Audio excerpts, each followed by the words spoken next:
if you want to work out, you work out for a month and you start building a little bit of muscle tone, and 6 months in, you're pretty good. You don't then stop and then continue to be strong and physically fit. If you stop, it doesn't work anymore. Yeah. So you have to continue to do it to continue to keep the results that you want. Mm-hmm. The same thing's applicable with the friendship or with any of these experiences that we're talking about, relationships, is you have to continue working those muscles. And the hardest, and I think it's like you continue working those muscles, but the journey is the destination. Yes.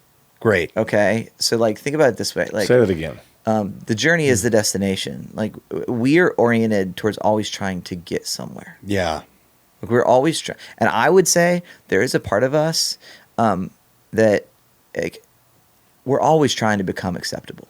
Mm-hmm. Because we're always, even those of us that have experienced like Jesus and really get it, there's still this part of us that's like, but maybe I can get more lovable down the road, and I'll get somewhere where I can get more loved, right? Like, you know, when I conquer this sin, when I do this thing, when my business gets here, when my marriage gets here, I'll be there. And I'm not saying those are bad things to like grow towards or hope for, but there will always be something else. Well, right? that's the like you guys talk about like your mentor. He knows this. I'm sure he knows this. Of course he does. There will always be something else that comes. So I think what I'm such a big fan of is, man, there's just a better way to do it. And there's a freedom that comes from like, this is where I'm at today.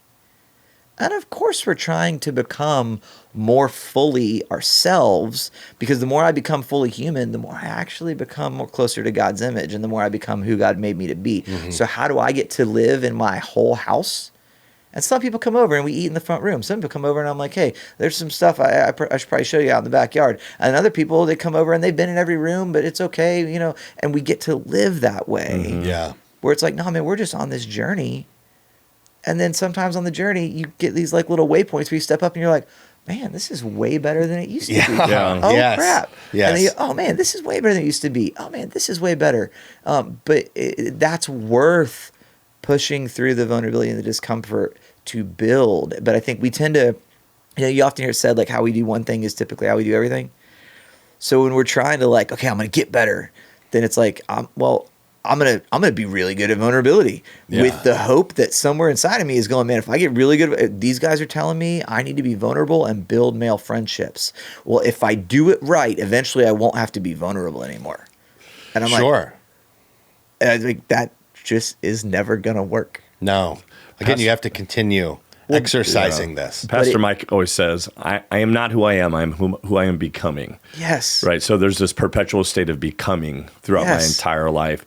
We live in this deeper into it. It is. Well, we live in this materialistic society where it's like, if I get to this neighborhood, I get this car, I get this bank account, I get this wife, I get this job. If my kid makes this team, then I've somehow reached that level of success where I'm going to feel fulfilled. Completion. And then everybody who gets to that level goes, I don't feel any better than I did before I got to that. Fact, so now I'm going to set it up even higher. Yeah. Right. And I'm always chasing this. And if those are the things you're chasing, you will feel more vacant. Always. Bible says, don't have any other gods before me. Right. So this is idolatry state that we constantly live in here today. And so the knowledge of us knowing the Bible is to be able to wrestle and fight against that, to know that none of those things were ever designed to fulfill me. And all of those that you just listed are all incredibly isolating. Gosh. Because they're all individualistic. Oh, jeez. Like everything like you guys just described. It's an individual effort, and it's an individual achievement. And if anybody else is really involved, it's in service of the end goal. There it is. Not believing that, hey, no, man, the value just exists because somehow, for some reason, God made us where when we actually like look at each other and like feel safe, God made me where like things happen neurologically for me that tell my nervous system that I am safe. Yeah. And that like, and then if that's not godly stuff that happens in healthy, like being seen and cared for interactions, I don't know what it is, man. Like that's like, God made us that way. We are built for that. We're built to live in the village. You know, we're not alone on the island.